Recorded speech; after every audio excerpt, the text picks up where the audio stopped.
A very good evening to you and welcome to Politics 101.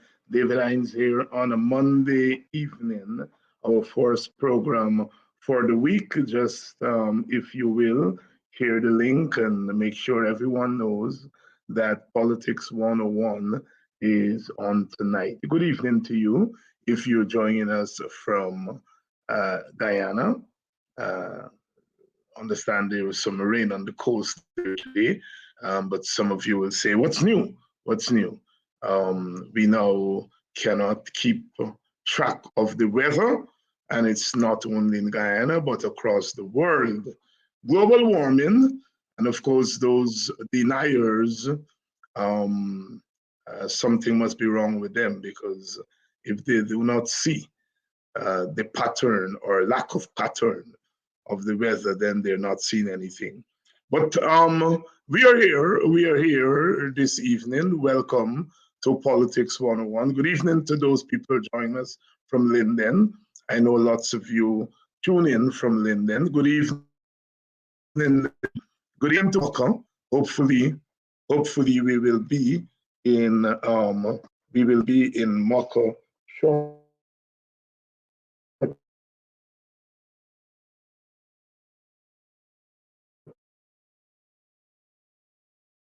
They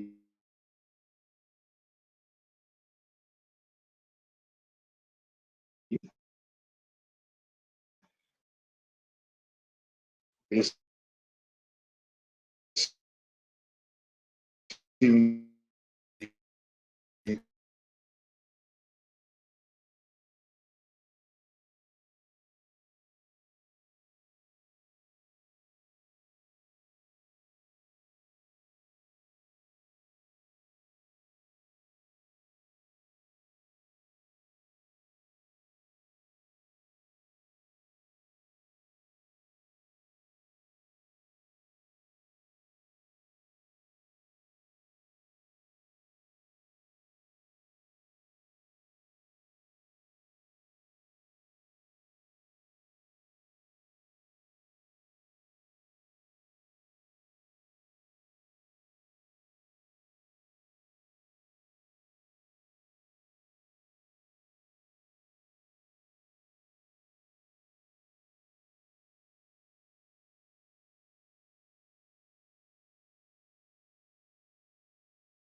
Hello, welcome back to Politics 101. We got kicked off there a moment ago, but we're back on. We're back on. Welcome to Politics 101. Good evening. Good evening to those of you who are joining us from Guyana. Wherever you are in Guyana, whether you're in Georgetown, you're on the west side, good evening, then I'm still, or whether you are in the quarantine, on the quarantine coast, good evening, New Amsterdam. If you're down the river, Berbice River, whether you're on the east bank or the west bank of the Berbice River, how about the good people of Ithaca? Ithaca, people there at Blaymont, and as you get into Ithaca, welcome to Politics 101. And those of you who join us from the hinterland, welcome, welcome. Good evening, Golden Grove. Good evening, Golden Grove, Anns Grove, Nabaklis, Victoria, Belfield. Good evening if you join us from Enmore. Good evening, Bedford Wacton, BV Pleasance, Buxton, and its environs. Welcome to Politics 101. And I know some of you are joining us from Bachelor's Adventure Paradise. I got some roots there, you know. My father is from Paradise. Welcome to Politics 101. And you know, there are lots of paradises. You know, there's a paradise on the west coast of Berbice. If you join us from the west coast of Berbice, welcome. Good evening, Hopetown. Good evening, Hopetown. Linden. Good evening, Linden. And welcome to Politics 101. Please share the link and let everyone know that everybody should know that Politics 101 is on tonight. Another day in Guyana. Another day of dictatorial moves. Another day that we are called upon to defend ourselves in Guyana. Good evening if you're joining us from New York City. Good evening, Brooklyn, Queens, the Bronx. How about those of you in Jersey, New Jersey? Sister Casey, welcome to Politics 101. Washington, D.C., Maryland, welcome to Politics 101. Virginia, the tri-state area, welcome. And if you join us from the West Coast, California, Arizona, some of you are up there in Washington State, welcome to Politics 101. And those of you coming to us from the old deep South, South Carolina, North Carolina in the house, Georgia, those of you in Atlanta, Georgia, and of course, those of you in Florida. And I know some of you are joining from Texas. Welcome to Politics 101. And if you're out there somewhere in the middle of America, you're still welcome. Those of you in Chicago, Illinois, welcome to Politics 101. And our brothers and sisters in Canada, me go Canada by, me go Canada. And you know, they don't say, we West Indians, we are quite creative, you know. I'm amazed. Nobody says ginger ale in Guyana. We say Canada Dry. We call it by its right name. No ginger ale, Canada Dry. And the paper towel is Bounty. We are very creative in Guyana and the Caribbean. They can't stop us. We put our own spin to things. No ginger ale, Canada Dry. Good evening, Canada. Good evening, Canada. Toronto, Montreal, those of you in the Ontario province, because that's where most of you are. Welcome to Politics 101. Good evening. And not forgetting the Europeans, those who are joining us from Europe, United Kingdom, England, we say England is part of the UK, Great Britain. Welcome to Politics 101 if you're joining us from France. Welcome. Good evening, Barbados. I know we come in from Barbados. Good evening. Welcome to Politics 101, the wider Caribbean, our Caribbean, Trinidad and Tobago, Jamaica, Grenada, St. Vincent and the Grenadines, St. Lucia, Dominica, Antigua and Barbuda. Good evening, Guyanese. Good evening, Nevis, St. Kitts, Nevis. And I know some of you are in Anguilla. Welcome to Politics 101. Good evening. St. Martin, yes, we acknowledge you. And of course, our sisters and brothers over there in Suriname and French Guyana. Welcome to Politics 101. David Hines here on a Monday evening. I tell you, another day of denial of rights, another day of denial of freedom. Ipada G held a forum yesterday to deal with the land question, African Guyanese and the land question. Because we know they're land grabbing. We look at what they're doing all over the place.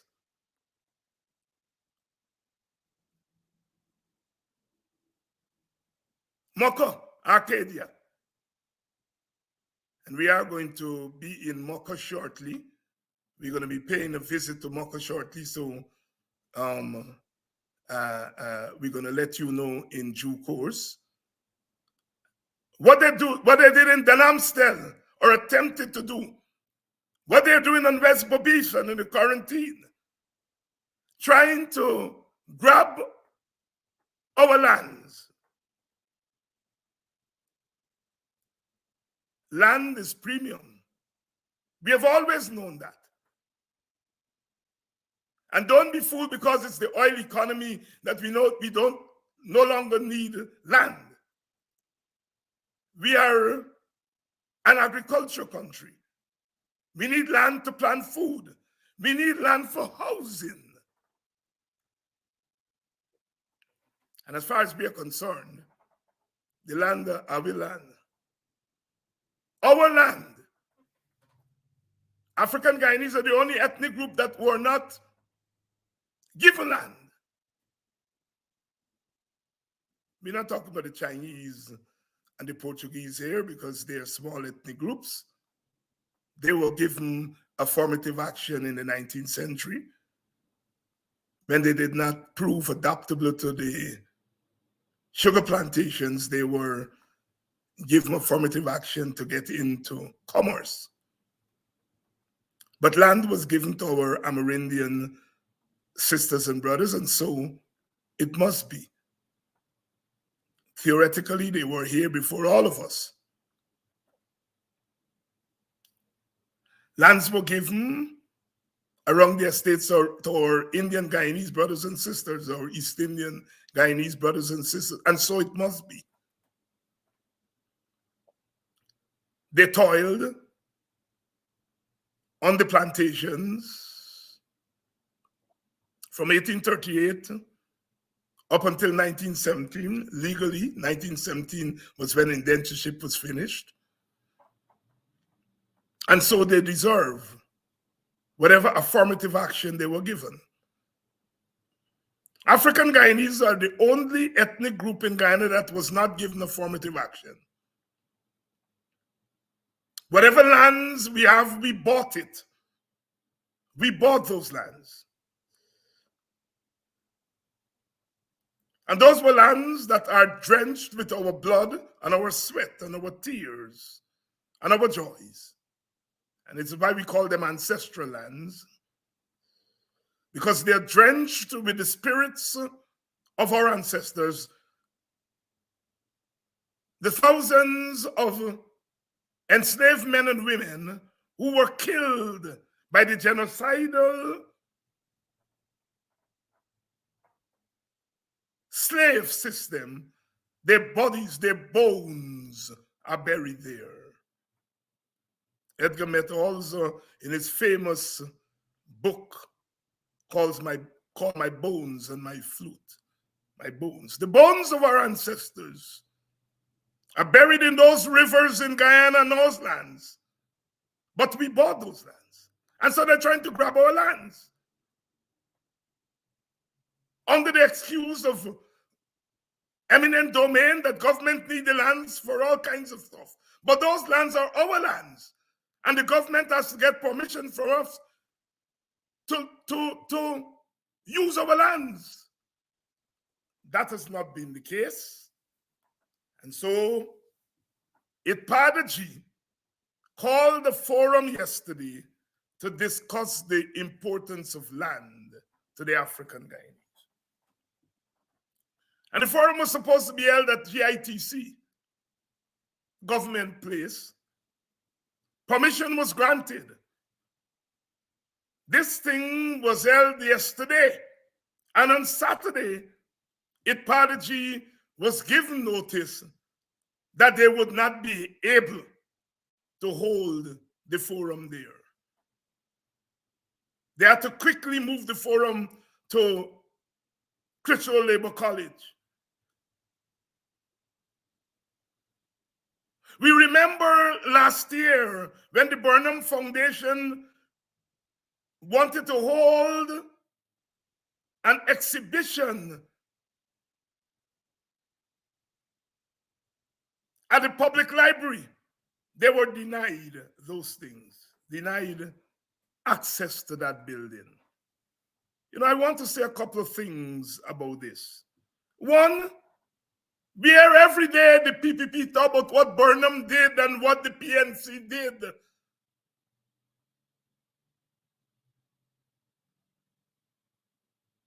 And so, therefore, they're measuring themselves. They're comparing themselves when it comes to governance against previous governments. So far, so good.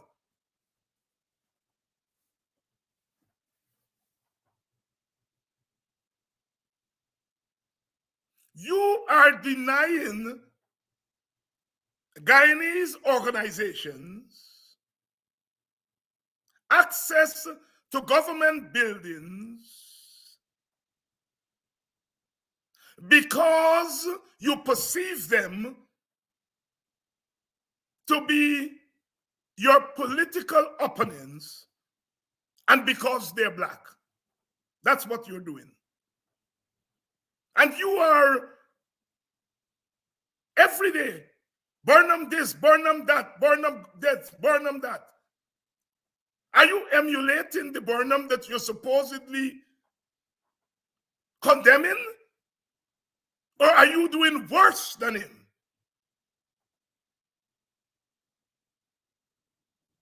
If you are comparing yourself to this dictator and dictatorship, it means that you must not do anything that smells of dictatorship. Let me make it very clear. I'm old enough to remember the PNC government of 64 to 85. I was on the streets and in the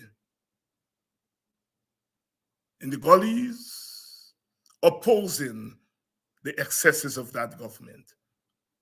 I know the government of the PPP from 1992 to 2015. I was also in the streets and the gullies opposing the excesses of that government.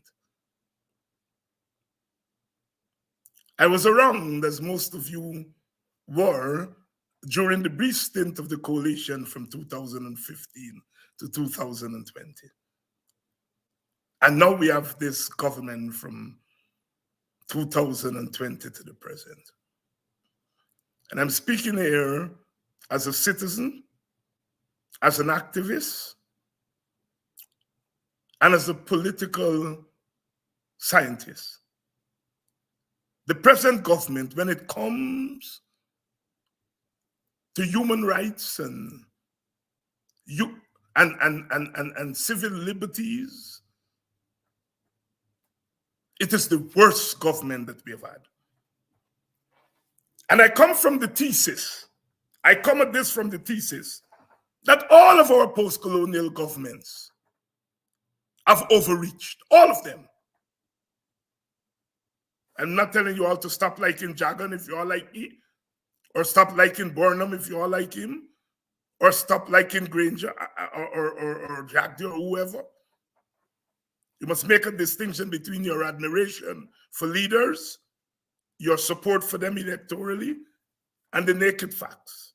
And the naked facts is that our post-colonial experience in Guyana and the Caribbean has shown that our leaders have not managed the power as well as they should. All of them. It doesn't mean that they did not do positive things. Comparatively speaking, they've done a lot of positive things. There are no concentration camps in Guyana. No, there are no concentration camps in Guyana as there are in other countries of the world. So our leaders did not go as far as the colonial masters went, and some of the colonialists are still going. But when one makes a comparative analysis of all of the governments, this PPP government is the worst. This Ali government is worse than the one under Ramatar and the one under Jagdeo. And I'll tell you why it's the worst. It is the worst because it embodies the worst of those governments. It embodies the worst of the PPP governments. It embodies the worst of the PNC governments. And that is why it is the worst government that we've ever had.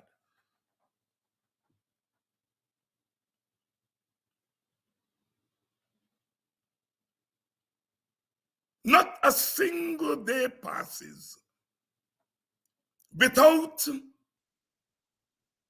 manifest excesses by this government. It is totally out of control.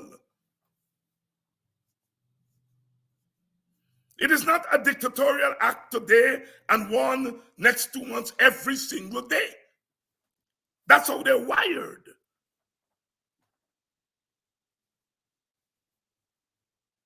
So when we look back, yes, I remember under the PNC government, 1964-85, they would deny you use of buildings, government buildings. In those days, you didn't even think about asking. Okay, you know what the answer would be. It continued under the PPP, 1992 to 2015. Granger government was different. I want you all to know that. I keep saying that 2015-2020 government was the best government we have had when it comes to human rights, when it comes to putting a brake on authoritarian and dictatorial rule. It's the best. They had shortcomings in other areas. When you look back at the coalition government, you can't think of anything transformational in the way that you could, think about under Burnham, the national service, the free education from nursery to university,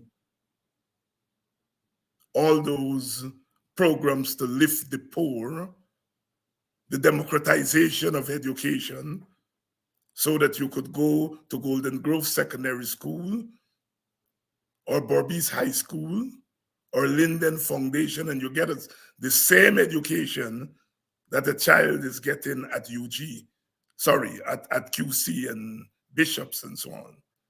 All of that happened under Burnham. He democratized education to make the children of the poor get the same quality of education that as the children of the rich.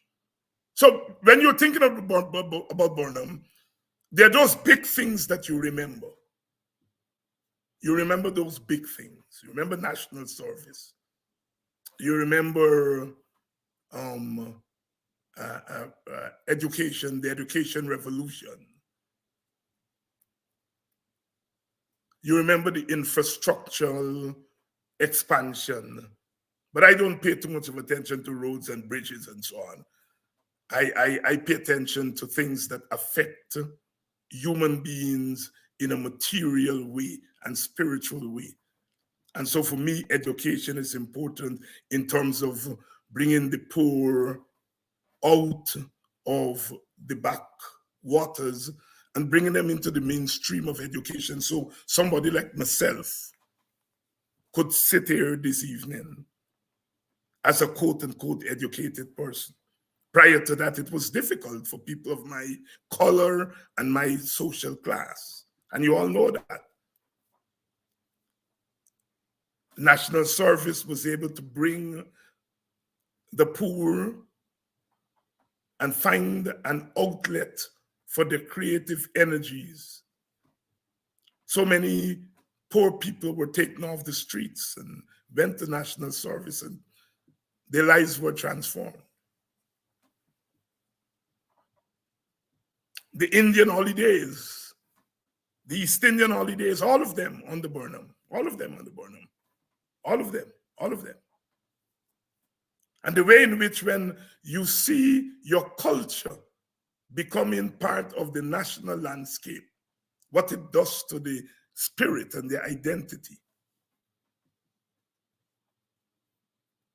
And so you remember the Burnham regime for those things. The coalition doesn't have any of those big things that you can remember them by. But they ought to be remembered by the fact that they were the least authoritarian of all of our governments. They put a break on the authoritarian state, the criminal state. Opponents were not being assassinated. There was no political assassination under the coalition. So in a sense, the coalition's achievements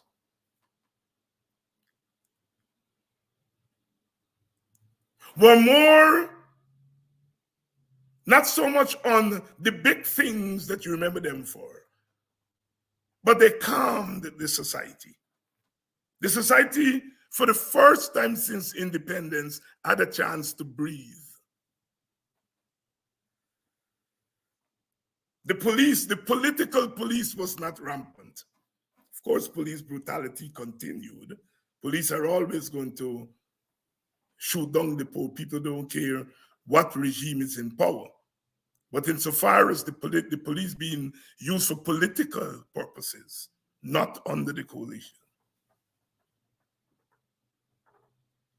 So in a sense, the coalition opened the doors for a reorganization of the democratic state. They opened the doors. They were just there for 5 years. They gave us a democratic opening.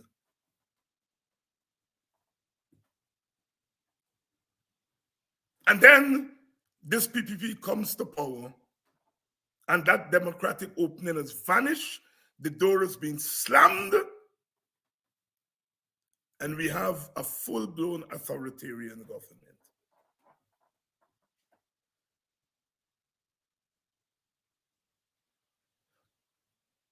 Authoritarianism under the Jack Dio and the Burnham regimes was a different kind of authoritarianism from this one. This dictatorship that we are facing is a dictatorship that has the full support of all the powers of the world. It has the full support of one of the largest oil companies in the world. It has more money at its disposal than any of the governments before, and all of the governments combined.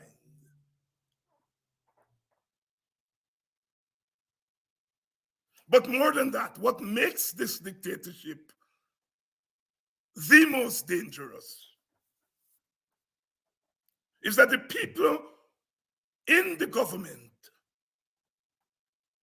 are totally intellectually ignorant. You listen to them speak. They don't have a sense of the history of Guyana. Absolutely none. They do not understand Guyana's place in the region and the world.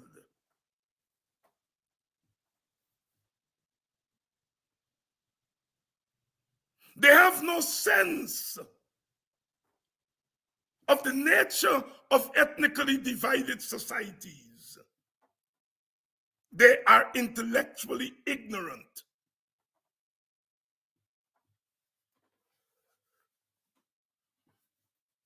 And it is that intellectual ignorance, along with total support from the foreign powers, total support from the big oil company, when you mix all of that together, you have a ruthless dictatorship. Ruthless. I'm not talking about book sense. That's a different story. That's a different story. I'm not talking about book education. I'm saying that if you want to govern a country, you have to understand that country. Chase Burnham didn't understand Guyana, or Jagan, or Ramutar. And to some extent, I think Jack Yo started off intellectually ignorant, but he came to understand Guyana to a certain extent. But this combination of Jack Dio and Irfan Ali and so on, this regime comes from a place that doesn't understand it. So because they don't understand the country, they're governing based on short-term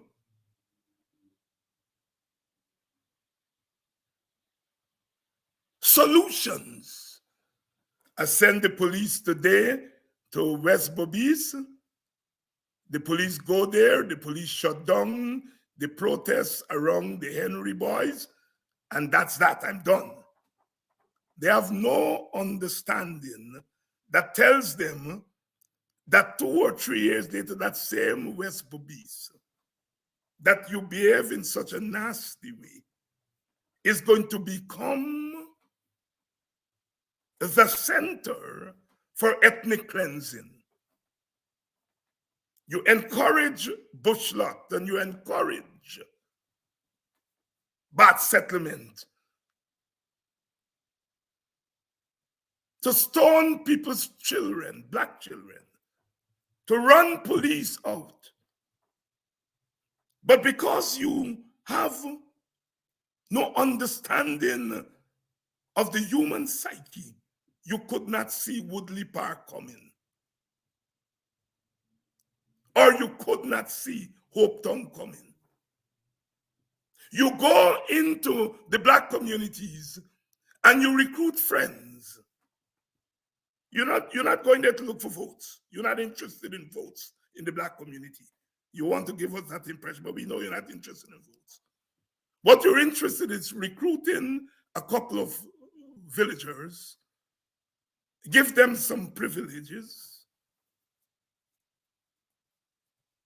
and you feel that you got it made. You got Buxton under control, you got Agrica under control, you got Linden under control, but because you're intellectually and politically ignorant, you could not see what happened in Buxton a couple of weeks coming.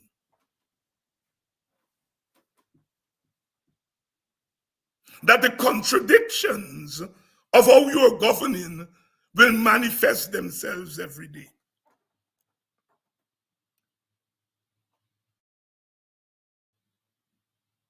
And so it is that total ignorance by the present leaders, coupled with the lack of accountability to us in Guyana and to the foreign forces, that makes this government so dangerous. The simplicity of thought. The Americans and the British and the Europeans and the Canadians supporting me, so I can go and shoot Quindon Bacchus and nothing will happen. That is what you call simplistic thought.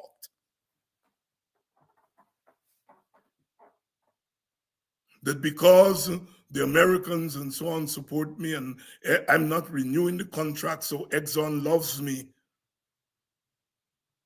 And so I can go and demolish people's homes in Moko and nothing will happen. The simplicity of thought says to them, all I need to say is the coalition didn't do nothing for you all black people. And we're going to come in there and give you all a $20,000, $30,000, or $40,000 so that you all ain't going to work. We give you all $40,000 for not working. And you all are going to shun the opposition and embrace us. Simplistic of thought. Simplistic thought, simplicity of thought. Only people who don't understand politics and don't understand the society would think that way and govern that way. That I can mow down the homes of people in Moko and then said it in the afternoon, I did it because I don't want to appear weak. Well, you're weak. You are weak. You're weak in mind.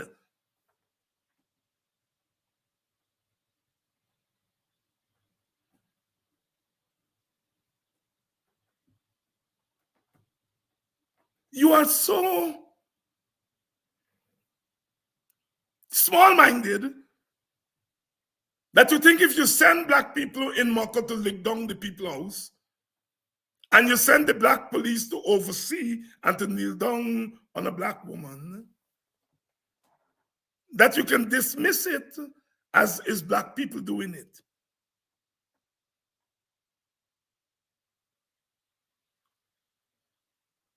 Have you not studied the world to understand that when the going gets hot, those same black policemen and women that appear to be loyal to you today are going to be disloyal to you? You don't have a sense of people. You can only believe that black people are permanently in a state where they're prepared to shoot their brother and their sister and their mommy. And that they will be like that all the time. You're stupid if you believe that. But you do believe it because you're stupid. Politically stupid, intellectually stupid.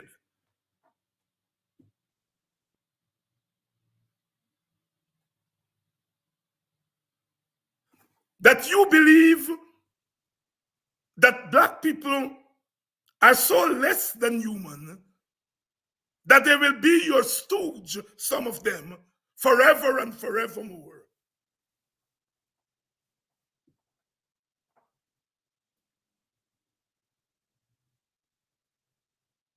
And so, even as we are pointing out that you're moving down the road of apartheid, even after cleansing Black people from a school in your district, even after all of that, you deny it, Padre G, the use of a building. People say and ask, how low can you go? There is law to go. Law to go. Because these people believe they're invincible. They actually do believe it.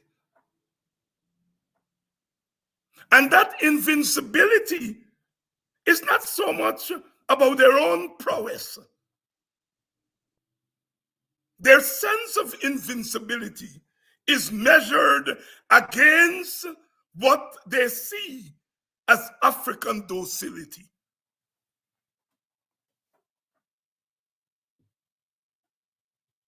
And that is what makes them dangerous. Because if people are docile, you use them, you abuse them, you kill them with impunity. The logic of the ignorant, intellectually ignorant thought process takes us to where we are today.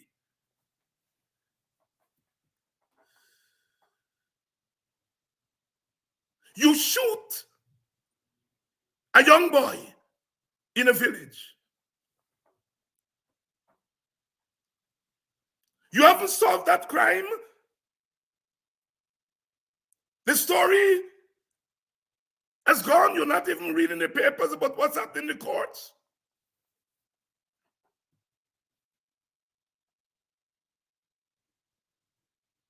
And then you charge 12 people of that community for terrorism. In between that, Mon Repos happened. Mon Repos was caused to happen. You stage manage Mon Repos in your lack of respect for your own people because you feel that they can be used as collateral damage. You feel that a couple of Indian people's lives can be lost.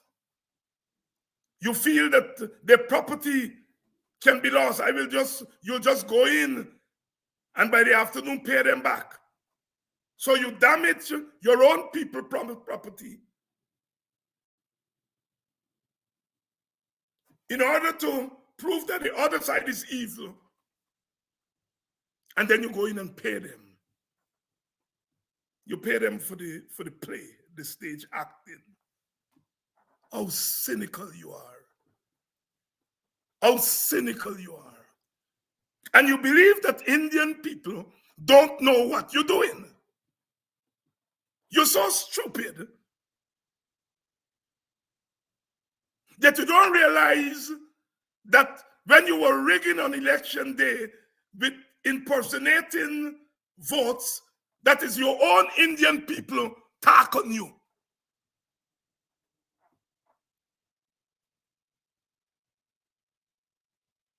Better go around there, around there. Around there, me. I went to a polling station where they were doing impersonating. And a lady in the village tell me where. Look up a back there, a back there. Your own people are talking on you.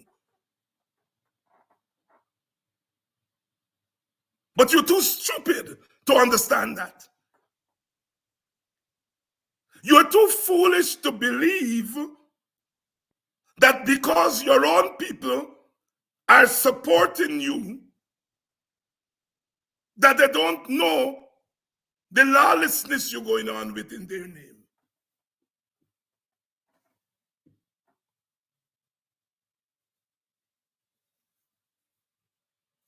The two young Indian women, I went to a place of their work And somebody said, 2 people want to talk to you. And I went to talk to the 2 people. They were 2 young Indian girls in their 20s. And they said, Dr. Hines, we follow you. We read what you write, we listen to what you say. But we want to make a plea to you. And I said, what is the plea? They said, talk to we sometimes. Talk to Indian people sometimes. How do we end up on the PPP thing? We vote for the PPP, but we end up on the thing. So must talk to we sometimes. They are too stupid to understand that dynamic. Those 2 sisters are telling me, don't come asking me for vote. I understand that. Don't come asking me for vote. But give us the truth. That's what we want from you. And that's okay. The vote is not the only necessary thing. Man shall not live by bread alone. And so this government is totally out of control, partly because of its own ignorance and partly because of the geopolitical situation. But geopolitics change.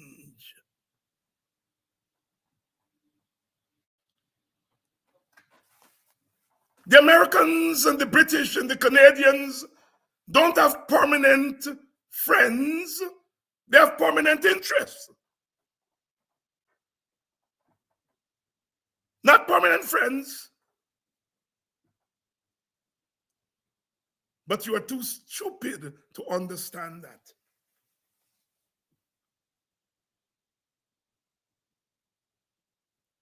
They throw them out of the international organization there the other day. What they're doing, they're blaming somebody else. They're blaming civil society. And look at the people they're blaming. They're blaming civil society. When they're not blaming civil society, they're blaming social media talk show hosts. I'm glad. Don't blame yourself. Because if you all blame yourself, people may say that you all have some virtue. Virtuous people admit the mistakes. So you all continue. In fact, I don't think you all have the capacity for self-criticism. Self-criticism is not a quality that comes easily.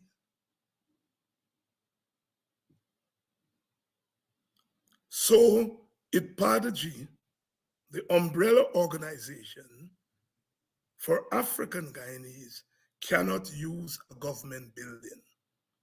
Apartheid? Worse than that. You're denying apartheid, and every day. Apartheid means apart. Not just physically apart, but politically apart, socially apart.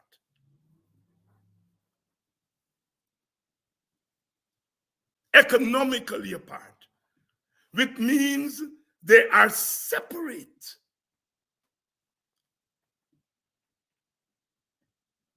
Approaches to those communities.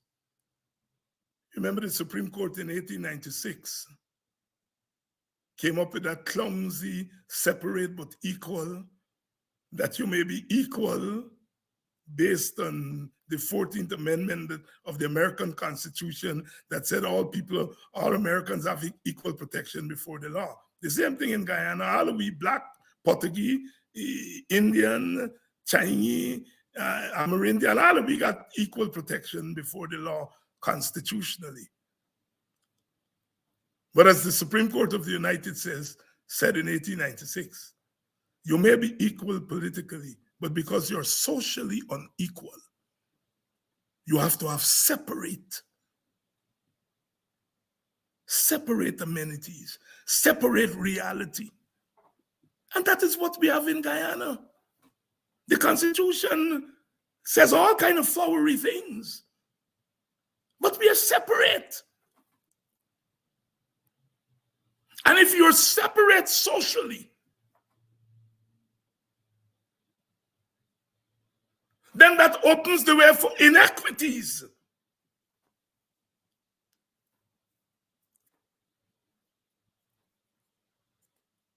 And so social inequities, in essence, means that you are unequal. Even if the Constitution says that you're equal. Because you're treated separately,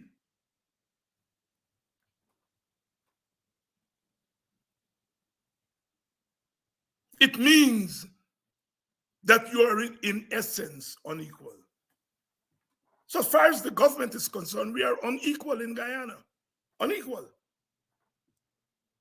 And the policies flow from that.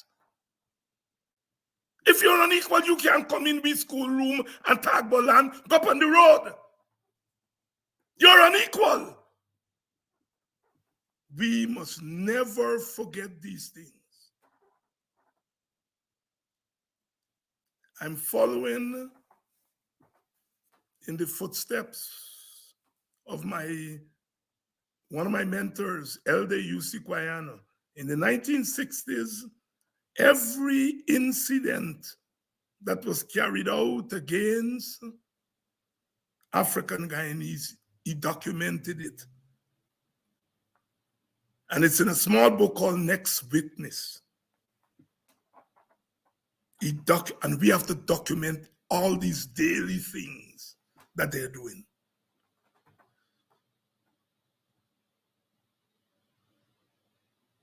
We can't go in a schoolroom. You all just think about it. Black children are being chased out and beaten. They're being chased out of a school and they're being beaten.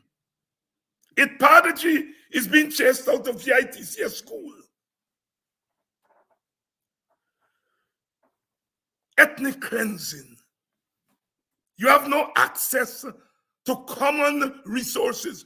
The school is a common resource. You can chase me out of your private place. But if you tell me a school, a commonly owned by the people of Guyana, then that's ethnic cleansing.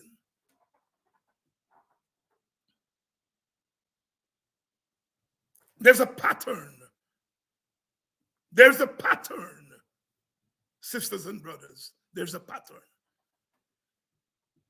We have to document these things because not so far from now, not too long from now,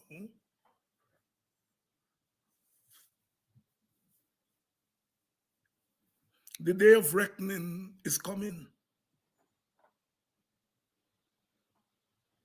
You can't continue doing like you're doing and expect that there will be no counter response. You're foolish if you believe that, and I think the PPP believes that. Since you believe it's David Hines and Aubrey Norton and Mark Benchop and Paul Slow and others who have the capacity to bring this day of reckoning, so you feel that if you silence them and you brutalize them, their names, that the day will not come.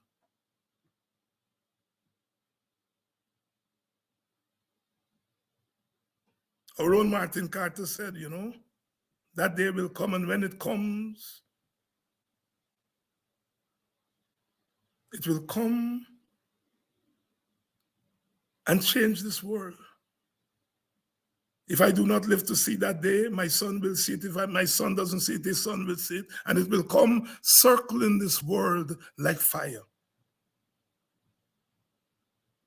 It will come to this land and to every land. And when it comes, I shall come alive again and laugh again and walk out of this prison. And that's what's going to happen. If you think you are imprisoning opposition supporters, you're imprisoning their minds, you're imprisoning their body, you're imprisoning them economically. If you think that that day will not come, you're stupid. And if you think when that day come, you're going to be able to get the police and the army to turn it back, you're stupid. Our own Bob Marley said, we jamming. No bullet can stop us now. There comes a time in every nation, no bullet can stop them now. Brother Bob said that. Native wisdom.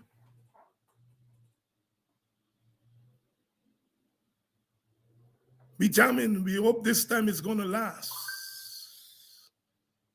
There's going to be a time when we're going to be jamming.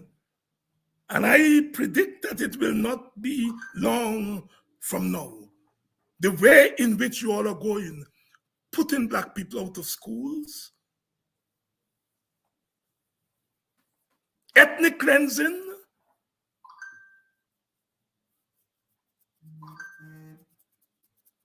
apartheid,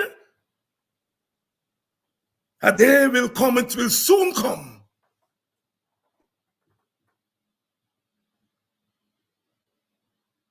And sisters and brothers, we've got to prepare for that day. We've got to prepare for that day. You see, we have to keep ourselves mobilized. We're human beings. We have to keep ourselves mobilized.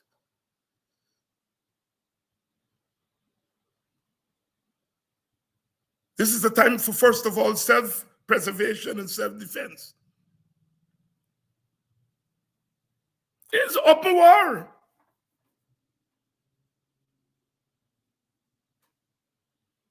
Open war.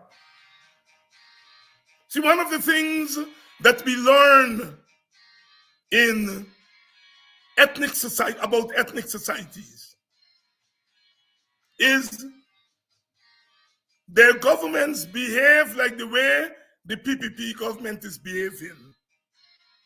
When they feel that is an opportunity for revenge. In the PPP's leaders' minds, Dr. Jagan and the PPP were wronged.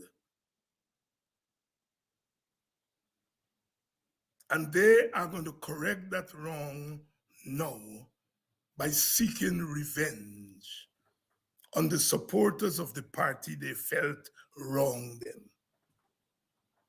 That's what we're seeing. The subtext.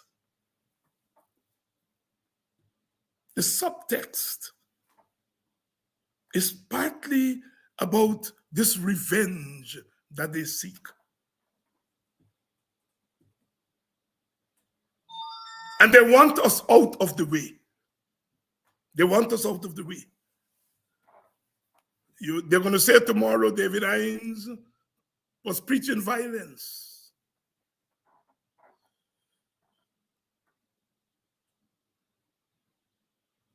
Because they're too stupid to recognize that the violence comes from them. And that when people respond to the violence of the state, you cannot equate the violence of the state with people's resistance.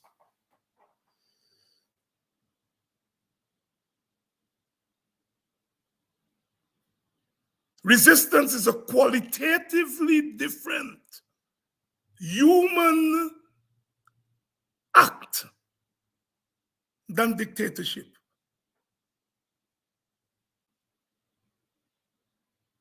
You fight against dictatorship today, so tomorrow you don't have to do so. Are we doomed forever to be in this state where we have to constantly fight a government dictating to us, crushing our bodies, crushing our spirit? Are we doomed forever? My answer is no. We are not doomed forever. History teaches us that we're not doomed forever.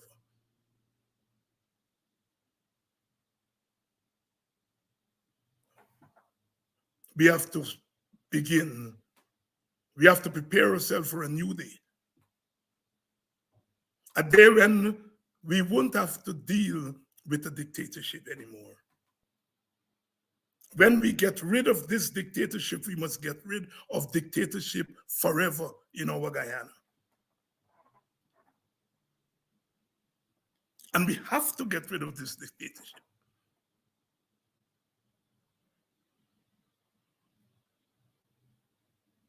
Don't ask me to talk about a method. There are 1,000,001 methods to get rid of dictators. We have to prepare ourselves. You see, I always say that one of the functions of leaders is always to look for when opportunities present themselves. I thought an opportunity presented itself with the Mocha thing. They had gone too far in Mocha, too far. And it was there for all the citizens to see. It was there for the supporters to see. It was there for the international community to see. It was there for Exxon to see. But because we in the opposition and not work out a clear strategy about how we deal with this government, we couldn't take advantage of that opening.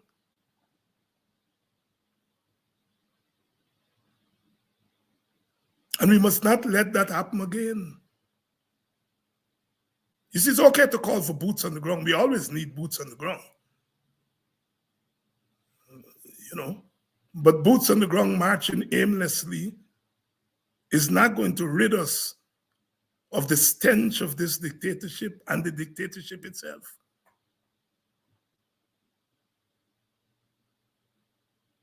We have to have a leadership that spots opportunity, and we have to put our leaders in that frame of mind where they can anticipate the enemy.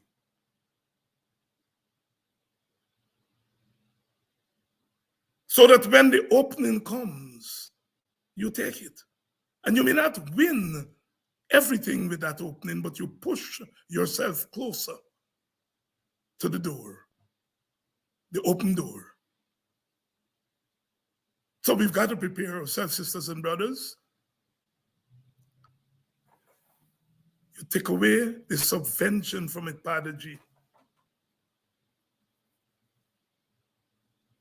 Now you throw it, Padre G, out from a government building on the road. And I hear some black people saying, it Padre G and do nothing for them. Why do you always feel that something has to become and say, look, something. It Padre G doesn't have to do anything for you in that sense. What it Padre G is doing will benefit the community and by extension, you who make up the community. So it's not always stretch you on. Because the PPP is saying that that is part of our DNA. If a government come in the village and give you $30,000, you are so thankful. They actually believe that's all you think you're worth. If Padre G is laying the framework for a regeneration, for a resuscitation of African consciousness in Guyana. Without consciousness, we're not going anywhere.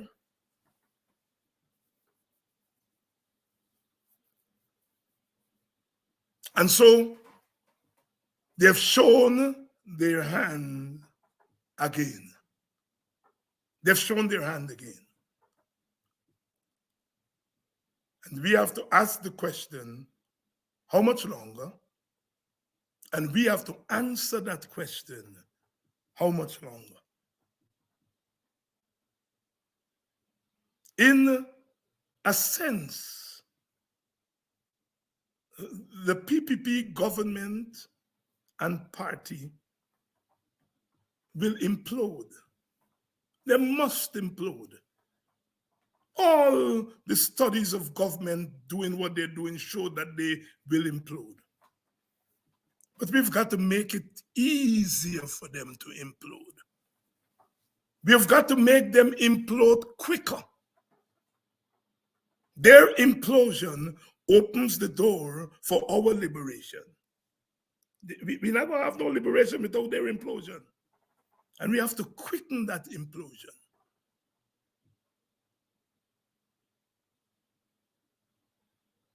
We have to help them to implode. I said 3 years ago, I think, or 2 years ago, I called on our supporters, opposition supporters, to undermine the government. If a government undermines you, it's your moral right, your God-given right, and your constitutional right to undermine them. Challenge their legitimacy every time you have a chance to. Because if you undermine them and you keep challenging them, you weaken them.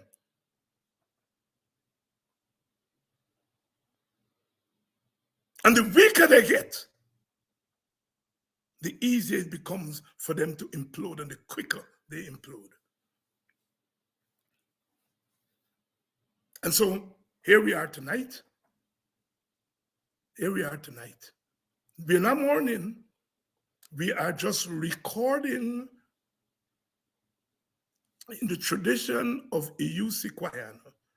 We are just recording the instances of brutality against us, so that the volume, when we put it in front of us, will drive us in the direction of liberating ourselves. So to Ipadaji, we stand with them, because in standing with Ipadaji, we standing with ourselves. And we continue to struggle. We've got to go into our communities. We do what we do here. We've got to go into our communities. And I think some of us are doing that. I can tell you, Mocha, I'll be there in a few weeks. Then Amstel, among other places. Because we've got to take this word, we've got to take this at every level. Mobilize, mobilize, organize, organize, mobilize, and ready ourselves to push down the door of this ungodly dictatorship. Ungodly. You don't have to be a Christian or a religious person to understand how ungodly and nasty these people are. You're putting out Ipadaji on the road from a school, a government school, in 2023.